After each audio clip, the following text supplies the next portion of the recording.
I don't know if it's a me thing or if it's an all guy thing, but we all act like we're so tough and we've been through some shit and we have a chip on our shoulder. And yet, when you actually get to talk to somebody who's actually been through some shit, it makes you stop and think, yeah, life really isn't that bad. And that's kind of what I get with these kind of interviews, where I get to talk to somebody who has gone through some traumatic things early on in their life, especially Giscard here going to the military when he was 18 because he didn't want to go to college. And it was so interesting to take his perspective and his opinions from coming back home, because that's such a thing that no one really teaches you how to do, how to adjust back to life when you done serving. And I really appreciated his honesty, and it was really eye-opening for myself to see that, like, you can continue staying positive no matter how traumatic a thing in your life could be. And I kind of wish more people were like him. And I was really touched by this interview. So let me know what you think, and thanks.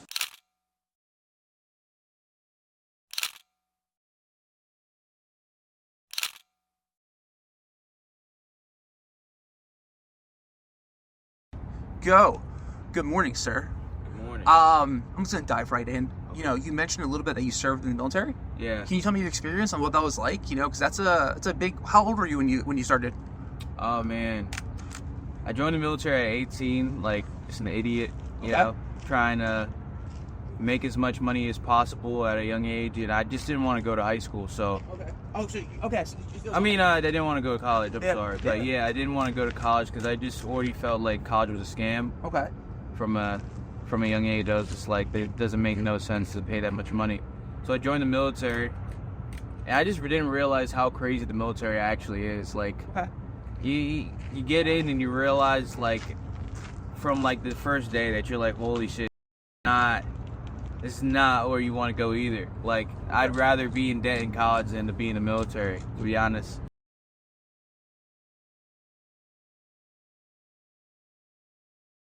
For yourself, like, you know, what did you take away from it? 'Cause it's still like a life-changing experience.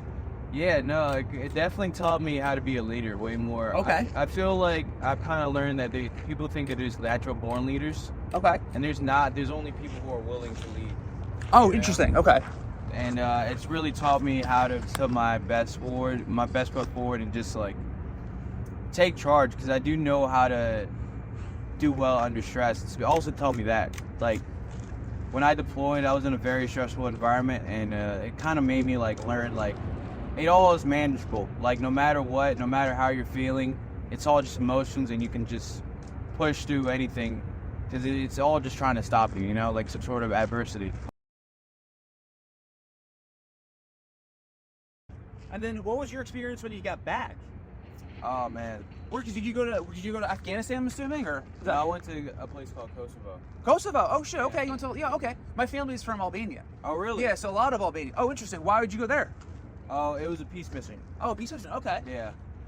Yeah. So that whole mission was basically about, cause you know the borders. Yeah. Maybe. Just pretty much just making sure that, you know, like, borders are satisfied. At Pristina? Huh? Pristina? Where are you based in? It's an actual camps, and camps don't have like. Oh sure. Yeah, but yeah, it's right next to Pristina. Yeah. Pristina.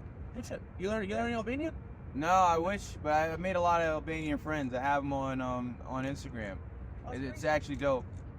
It was a great time actually meeting the people and like getting to know a lot of people, because a lot of people will come and work on the camp.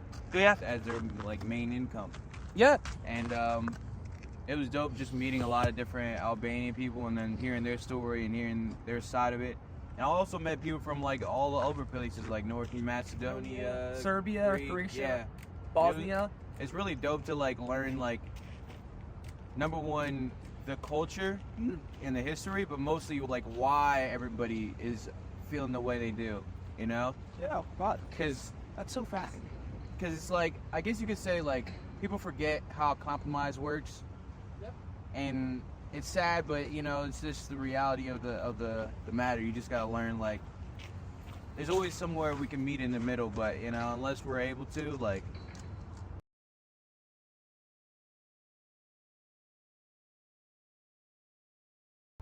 So, what was your experience getting back?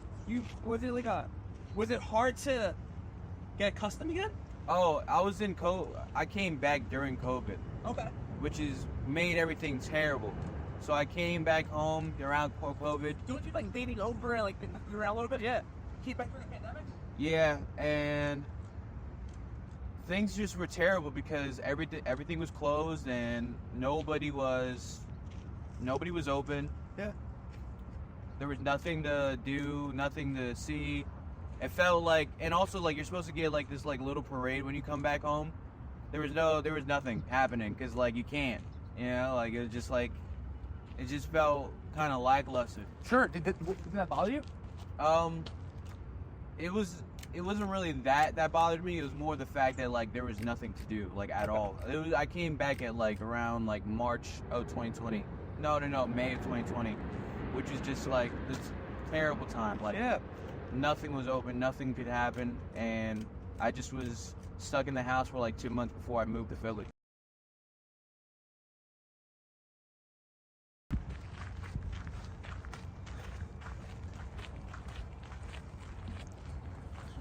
Let's get you, right here. Look, maybe look towards the railing right here. This one? Yeah, right. That'd look awesome. Get you set up here. I'm gonna take a couple shots, ask you a question, you'll be answering that one. I guess then, like, from that whole experience, what do you like? I guess like, what did you learn the most? Obviously, leaders you talked about, but what would be your like resilience? The whole idea. Yeah, I mean, I kind of learned that I'm only as unstoppable as I am. Like, like you can only you can stop yourself. Okay. And that's probably like the main thing I've kind of learned throughout just the military and just going through a lot of challenges in that. Just like, you just can't allow yourself to have a defeatist mentality.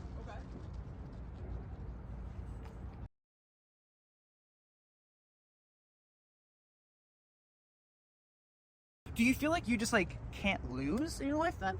I really do. Yeah, like, is that fair to say? Yeah, I feel like I can't lose at all, but it's mostly because, I feel like we're the only ones to decide if we win or lose. So, it was so easy to talk about negative stuff, especially the experience, because it's a lot to go through as a young boy, a young man, right? Yeah. Looking forward in your life, what are you excited about?